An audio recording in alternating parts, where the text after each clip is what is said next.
जहां लाशें पड़ी रही हों, न जाने कितनी चप्पलें पड़ी थीं। आंकड़े देने से पहले महाकुंभ में मरने वालों के आंकड़े भी दे। एक तरफ तो जो लोग डिजिटल कहने को थकते नहीं हैं, लेकिन जब कुंभ में इतना बड़ा हादसा हो गया है तो यही सरकार डिजिट नहीं दे पा रही है। अपराध बोध नहीं था तो आंकड़े दबाए, छिपाए और मिटाए क्यों है? अगर ये बात गलत है तो मैं रिजाइन आपको देना चाहता हूं। आप देश के परम अभिभावक होने के नाते हमारा आपसे अनुरोध है कि जहां सरकार बजट के आंकड़े लगातार दे रही है, और जब मैंने अभिभाषण पढ़ा अध्यक्ष महोदय, बहुत सारे आंकड़े सरकार ने दिए हैं। आंकड़े देने से पहले महाकुंभ में मरने वालों के आंकड़े भी दे दें। महाकुंभ की व्यवस्था के बारे में स्पष्टीकरण देने के लिए मेरी मांग अध्यक्ष महोदय, सर्वदलीय बैठक बुलाई जानी चाहिए। महाकुंभ आपदा प्रबंधन व खोया पाया केंद्र की जिम्मेदारी सेना को दी जाए। महाकुंभ हादसे के शिकार लोगों की मृत्यु, घायलों का इलाज, दवाइयों, डॉक्टर, भोजन पानी, परिवहन की उपलब्धता का आंकड़ा संसद में पेश किया जाए। महाकुंभ हादसे के लिए जिम्मेदार लोगों पर, महाकुंभ हादसे के लिए जिम्मेदार लोगों पर घोर दंडात्मक कार्रवाई हो। जिन्होंने सच छिपाया है उनको दंडित किया जाए। अध्यक्ष महोदय, हम डबल इंजन की सरकार से पूछते हैं, अगर अपराध बोध नहीं था तो आंकड़े दबाए, छिपाए और मिटाए क्यों गए हैं? साक्ष्य छिपाना और मिटाना भी तो अपराध है। इसका दंड कौन भुगतेगा अध्यक्ष महोदय? जहां इंतजाम होना चाहिए था वहां प्रचार हो रहा था।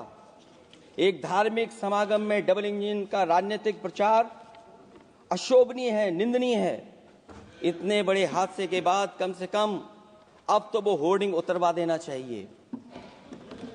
अध्यक्ष महोदय, महाकुंभ की जो तैयारी हुई, जो हम लोगों ने जाना वहां पर, महाकुंभ न केवल 144 साल के लिए ये कहा गया, बल्कि ये भी कहा गया कि पहली बार धरती पर इस तरह का डिजिटल और जो आधुनिक चीजें हैं, टेक्नोलॉजी, उसका इस्तेमाल कर करके महाकुंभ होने जा रहा है।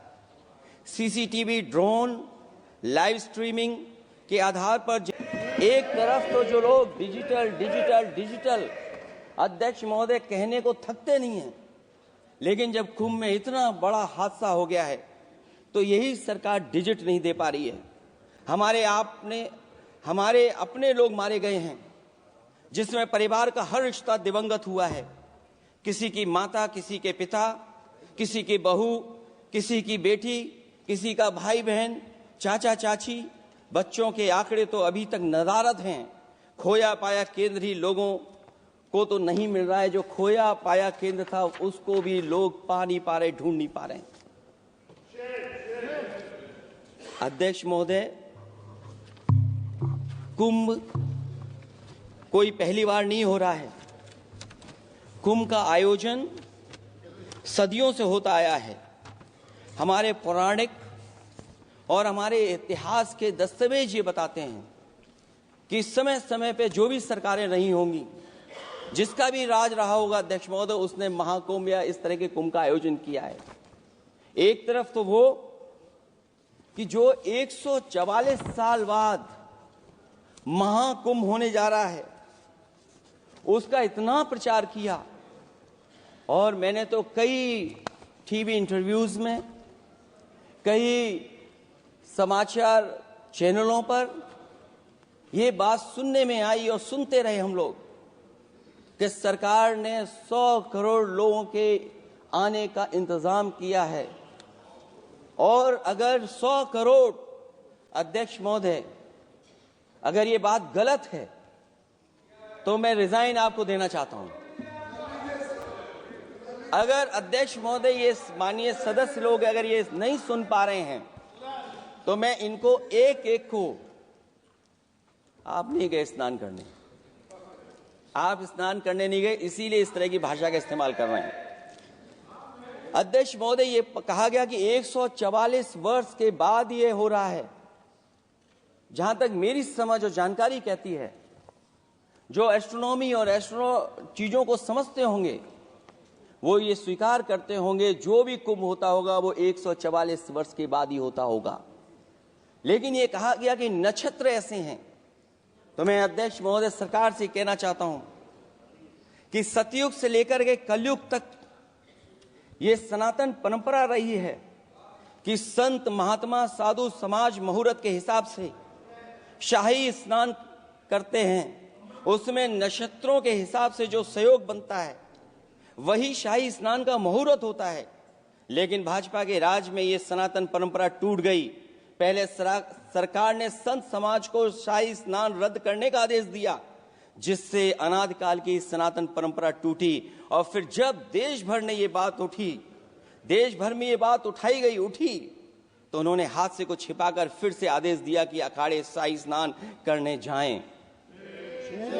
इससे सरकार ने पावन मुहूर्त के स्थान पर अपने मनमाने समय पर स्नान कराने का आदेश दिया।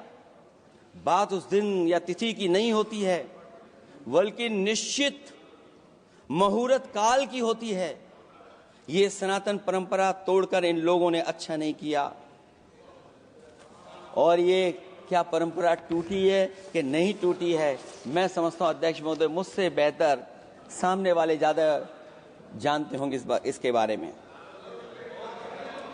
और जो लोग अध्यक्ष महोदय, जो हम लोगों ने देखा वहां पर लोग पुण्य कमाने आए थे और अपनों के शव लेकर के गए हैं। चमत्कारी करिश्मा तो ये हुआ है, श्रद्धालुओं के शव मिल गए थे, पर सरकार स्नान करने वाले मरने वालों की बात स्वीकार नहीं कर रही थी। और इससे ऊपर ये बात जो वहां पर और हुई, अध्यक्ष महोदय, जब ये जानकारी हो गई कि कुछ लोगों की जान चली गई, लाशें हैं जो मोर्चरी में पड़ी हैं, अस्पताल में पड़ी हैं, उसके बाद सोचिए सरकार क्या कर रही है।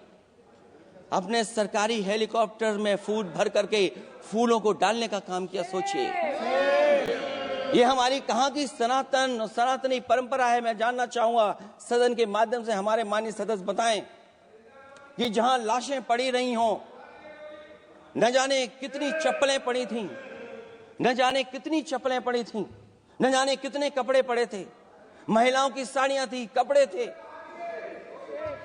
लेकिन उनको कैसे उठाया गया? उन सबको उठाया गया जेसीबी मशीन से, ट्रैक्टर की ट्रॉली से। उनसे उठा करके कहां फेंका कोई नहीं जानता, लेकिन जब उनको लगा कि वहां से बदबू आ रही है, तो यही सरकार के लोग छिपाने लगे हैं। यही आपका महाकुंभ का आयोजन था। और हर बात को छिपाने के लिए न केवल ये लोग मीडिया का सहारा ले रहे हैं, मीडिया का सहारा लेते लेते सुनने में आया है कुछ दबाव और कुछ स्वीटनर भी दिए जा रहे हैं जिससे उनकी खबरें बाहर ना आ जाएं। और अगर अध्यक्ष मोदी ये बात सब गलत है मेरी, अगर ये बात सब गलत मैं कह रहा हूं, तो अभी तो नेता सदन को अभी भाषण देना है। और मैं ये बात और कहना चाहता हूं, आप अपने तरफ से जानकारी कर लीजिएगा। हमारे उत्तर प्रदेश के मुख्यमंत्री जी ने शोक नहीं प्रकट किया था। जब देश की राष्ट्रपति और प्रधानमंत्री जी ने शोक प्रकट किया, उसके बाद 17 घंटे बाद सरकार ने स्वीकार किया। अध्यक्ष मोदी, ये वो लोग हैं जो आज भी कोई सच्चाई स्वीकार नहीं कर सकते। इनका रास्ता क्या है मैं नहीं जानता हूं, कहां ले जाना चाहते हैं।